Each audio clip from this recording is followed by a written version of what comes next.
श्रीमद् भागवत गीता। इस भागवत गीता में मानव के लिए अनमोल वचन है जो हम सबको अच्छा विचार देता है और हमें जीने का अच्छा राह दिखाता है। नमस्कार मित्रों, आप सबका एक बार फिर से माता का ज्ञान चैनल पर आप सबका स्वागत है। भगवत गीता अध्याय 12 श्लोक 16। अनपेक्ष शुचिर्दक्षनाथो गतव्यत सर्वान्म परित्यागी यो मद्भक्त स मे प्रिय। अनापेक्षा शुचिर दक्ष उदासीनो गता व्यथा सर्वारम परित्यागी यो मद भक्ता स मे प्रिय। अनापेक्षा सांसारिक लाभ के प्रति उदासीन, शुचिर शुद्ध, दक्ष कुशल, उदासीन बिना किसी चिंता के, गता व्यथा अप्रभावित, सर्वारम सभी उपक्रमों में, परित्यागी त्यागी, स कौन, मद भक्त मेरे भक्त, स वह मैं मेरे लिए, प्रिय अत्यंत प्रिय। अनापेक्ष शुचिर दक्ष उदासीनो गता व्यथा सर्वारम परित्यागी यो मद भक्त स मे प्रिय। अनुवाद: जो लोग सांसारिक लाभ के प्रति उदासीन हैं, बाहरी और आंतरिक रूप से शुद्ध हैं, कुशल हैं, चिंता रहित हैं, निश्चिंत हैं और सभी उपक्रमों में स्वार्थ से मुक्त हैं, ऐसे मेरे भक्त मुझे बहुत प्रिय हैं। सांसारिक लाभ के प्रति उदासीन। एक बहुत गरीब व्यक्ति के लिए $100 का नुकसान या लाभ एक महत्वपूर्ण मामला होगा, लेकिन एक बहु अरबपति इसे महत्वहीन समझेगा और इस पर आगे कोई विचार नहीं करेगा। भक्त भगवान के प्रति दिव्य प्रेम से समृद्ध होते हैं और वे इसे अपने पास रखने योग्य सर्वोच्च खजाना मानते हैं। वे भगवान की प्रेमपूर्ण सेवा को भी सर्वोच्च प्राथमिकता देते हैं, इसलिए वे सांसारिक लाभ के प्रति उदासीन हो जाते हैं, बाहरी और आंतरिक रूप से शुद्ध। चूंकि उनका मन निरंतर सर्व शुद्ध भगवान में लीन रहता है, इसलिए भक्त काम, क्रोध, लालच, ईर्ष्या, अहंकार आदि के दोषों से आंतरिक रूप से शुद्ध हो जाते हैं। मन की स्थिति में वे स्वाभाविक रूप से बाहरी शरीर और वातावरण को शुद्ध रखना पसंद करते हैं भी। इस प्रकार पुरानी कहावत के अनुसार स्वच्छता ईश्वरीयता के बगल में है, वे बाहरी रूप से भी शुद्ध हैं। निपुण भक्त अपने सभी कार्यों को भगवान की सेवा के अवसर के रूप में देखते हैं, इसलिए वे अपना काम बहुत सावधानी और ध्यान से करते हैं। ये स्वाभाविक रूप से उन्हें कुशल बनाता है, बिना किसी परवाह के, यह विश्वास करके कि भगवान सदैव उनके समर्पण के अनुसार उनकी रक्षा कर रहे हैं, वे निश्चिंत हो जाते हैं। निश्चिंत चूंकि भक्त भगवान की इच्छा के प्रति समर्पित होते हैं, वे सभी प्रयासों में अपना सर्वश्रेष्ठ प्रयास करते हैं, लेकिन परिणाम सर्वोच्च के हाथों में छोड़ देते हैं। इस प्रकार परिणाम चाहे जो भी हो, वे अपनी इच्छा को दैवीय इच्छा के अधीन करते हुए परेशान नहीं रहते हैं। सभी उपक्रमों में स्वार्थ से मुक्त उनका सेवा भाव उन्हें क्षुद्र स्वार्थ से ऊपर उठाता है। भगवत गीता अध्याय 12 श्लोक 17। यो न हृष्यति न द्वेष्टि न शोचति न कांक्षति शुभाशुभ परित्यागी भक्तिमान्य स मे प्रिय। यो न हृष्यति न द्वेष्टि न शोचति न कांक्षति शुभाशुभ परित्यागी भक्तिमान यह स मे प्रिया। यह कौन न हृष्यति आनंद मनाओ, न द्वेष्टि निराशा, न शोचति विलाप, न कांक्षति लाभ की लालसा, शुभ अशुभ परित्यागी जो अच्छे और बुरे दोनों कर्मों का त्याग करते हैं, भक्तिमान भक्ति से परिपूर्ण। यह कौन स वह व्यक्ति, मैं मेरे लिए, प्रिय अत्यंत प्रिय। यो न हृष्यति न द्वेष्टि न शोचति न कांक्षति शुभाशुभ परित्यागी भक्तिमान यह स मे प्रिया। अनुवाद: जो न तो सांसारिक सुखों में प्रसन्न होते हैं और न ही सांसारिक दुखों में निराश होते हैं, जो न किसी हानि के लिए शोक करते हैं और न ही किसी लाभ की लालसा रखते हैं, जो अच्छे और बुरे दोनों कर्मों का त्याग करते हैं, ऐसे भक्ति से परिपूर्ण व्यक्ति मुझे बहुत प्रिय हैं। वे न तो सांसारिक सुखों में प्रसन्न होते हैं और न ही सांसारिक दुखों में निराश होते हैं। अगर हम अंधेरे में हैं और कोई दीपक दिखाकर मदद की पेशकश करता है तो हमें स्वाभाविक रूप से खुशी होती है। फिर अगर कोई आग बुझा देता है तो हमें गुस्सा आता है, लेकिन अगर हम दोपहर की धूप में खड़े हों तो हमें कोई परवाह नहीं होती कि कोई हमें दिया दिखाता है या कोई उसे बुझा देता है। इसी प्रकार भगवान के भक्त भगवान के दिव्य प्रेम आनंद से संतुष्ट होकर सुख और निराशा से ऊपर उठ जाते हैं। न तो किसी हानि का शोक करो और न ही किसी लाभ की लालसा करो। ऐसे भक्त न तो सुखद सांसारिक स्थितियों के लिए लालायित रहते हैं और न ही अप्रिय स्थितियों में शोक मनाते हैं। नारद भक्ति दर्शन में कहा गया है, यत् प्राप्य न किंचिद वांछति न शोचति न द्वेष्टि न रमते नोत्सहि भवति। सूत्र 5। ईश्वर के प्रति दिव्य प्रेम प्राप्त होने पर भक्त न तो सुखद वस्तुओं की लालसा करते हैं और न ही उन्हें खोने पर शोक करते हैं। वे उन लोगों से नफरत नहीं करते जो उन्हें नुकसान पहुंचाते हैं। उन्हें सांसारिक सुखों में कोई रुचि नहीं है। वे अपनी सांसारिक स्थिति को बढ़ाने के लिए चिंतित नहीं हैं। भक्त भगवान के आनंद का आनंद लेते हैं, इसलिए सभी भौतिक वस्तुओं का आनंद उनकी तुलना में महत्वहीन लगता है। अच्छे और बुरे दोनों कर्मों का त्याग करें। भक्त स्पष्ट रूप से बुरे कर्मों विकर्म को त्याग देते हैं, क्योंकि वे उनके स्वभाव के विरुद्ध होते हैं और भगवान को अप्रसन्न करते हैं। श्री कृष्ण जिन अच्छे कार्यों का उल्लेख करते हैं वे शास्त्रों में वर्णित निर्धारित अनुष्ठानिक कर्तव्य कर्म हैं।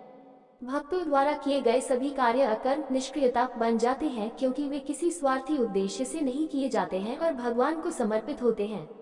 श्लोक 4.17 से 4.20 में अकर्म की अवधारणा को विस्तार से समझाया गया है।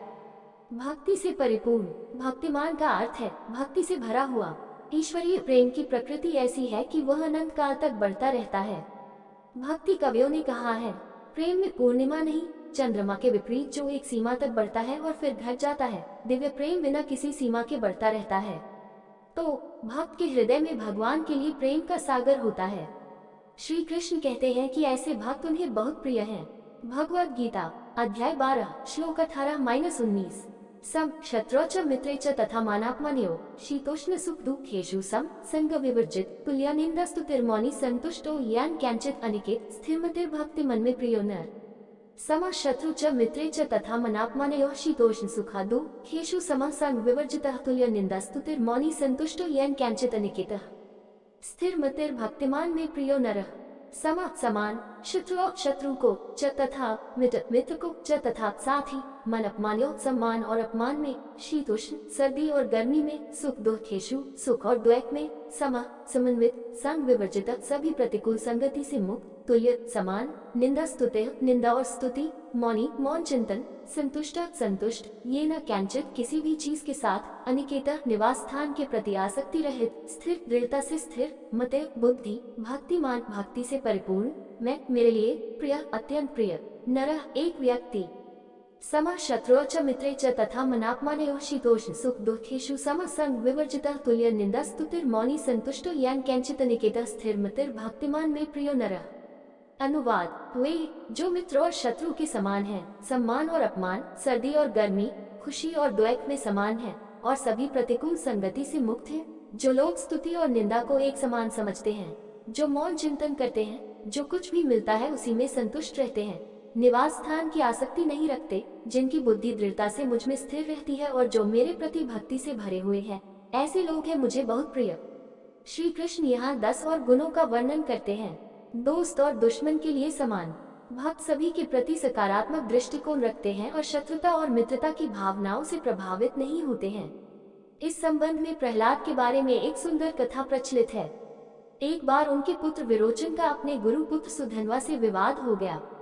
विरोचन ने कहा, मैं तुमसे श्रेष्ठ हूँ क्योंकि मैं एक राजा का पुत्र हूँ। सुधन्वा ने दावा किया, मैं श्रेष्ठ हूँ क्योंकि मैं ऋषि का पुत्र हूँ। वे दोनों युवा थे और अपने उतावलेपन में उन्होंने दांव लगा दिया। दोनों ने कहा, जो श्रेष्ठ सिद्ध होगा वह जीवित रहेगा, जबकि दूसरे को मरना होगा।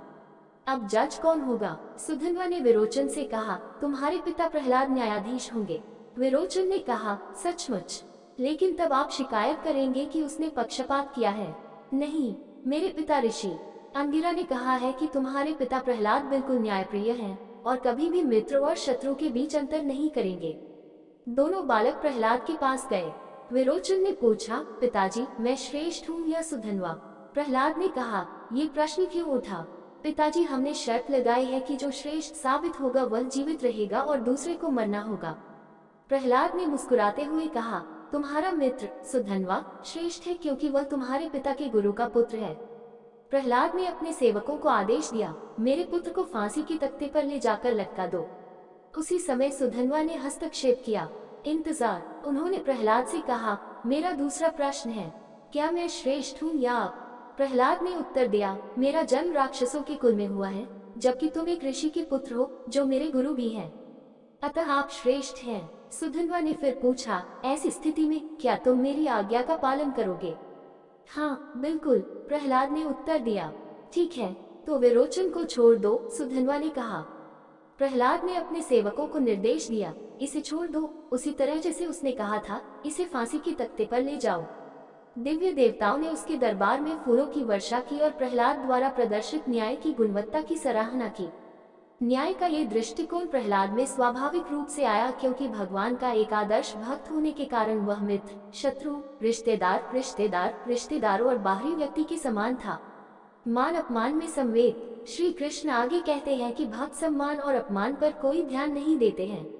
ये बिल्कुल वैसा ही है जैसे जब कोई व्यक्ति अवैध संबंध बनाना शुरू करता है तो उसे इस बात का ध्यान रहता है कि दूसरे क्या कहेंगे, लेकिन जब रिश्ता गहरा हो जाता है तो व्यक्ति को इससे होने वाली बदनामी की परवाह नहीं रहती। इसी प्रकार भक्त के हृदय में दिव्य प्रेम की लौ इतनी तेज चलती है कि सांसारिक मान अपमान का कोई महत्व नहीं रह जाता है। सर्दी गर्मी सुख दुख में एक समान। भक्त अनुकूल और प्रतिकूल परिस्थितियों में समुचित रहते हैं। वे जानते हैं कि इनमें से कोई भी स्थायी नहीं है। वे दिन और रात की तरह आते और जाते हैं और इसलिए वे अपने विचारों को ईश्वर से हटाकर उनमें से किसी एक पर ध्यान केंद्रित करना उचित नहीं समझते हैं। रामकृष्ण परमहंस के जीवन की एक घटना संतों के स्वभाव को दर्शाती है। बुढ़ापे में उन्हें गले का कैंसर हो गया। लोगों ने उसे ठीक करने के लिए मां काली से प्रार्थना करने को कहा। उन्होंने कहा, मेरा मन मां काली के प्रेम में लीन है, मैं इसे उससे क्यों छीनूं और इस गंदे शारीरिक कैंसर पर क्यों लगाऊं। भगवान ने जो चाहा वही होने दो। प्रतिकूल संगति से मुक्ति। व्यक्तियों या वस्तुओं के साथ जुड़ना संग कहलाता है। संग दो प्रकार के होते हैं।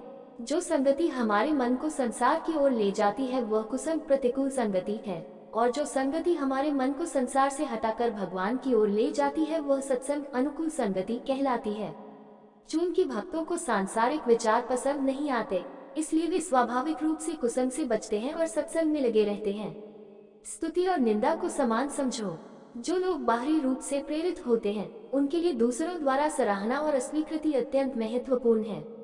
हालांकि भक्त आंतरिक रूप से उन सिद्धांतों से प्रेरित होते हैं जिन्हें वे अपने भीतर महत्व देते हैं। इसलिए न तो दूसरों की सराहना और न ही निंदा से उन्हें कोई फर्क पड़ता है।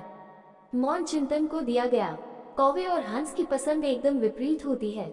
जहाँ कौवे कूड़े के ढेर की ओर आकर्षित होते हैं, वहीं राजसी हंस शांत चीलों की ओर आकर्षित होते हैं। इसी प्रकार सांसारिक लोगों के मन को भौतिक विषयों पर बातचीत करने में बहुत आनंद आता है, लेकिन संत भक्तों का मन शुद्ध होता है, इसलिए उन्हें सांसारिक बातें कूड़े के ढेर के समान आकर्षक लगती हैं। इसका मतलब यह नहीं कि वे बातचीत नहीं करते। झीलों की ओर आकर्षित हंस की तरह उनके मन भगवान के नाम, रूप, लीला और महिमा जैसे विषयों की ओर आकर्षित होते हैं।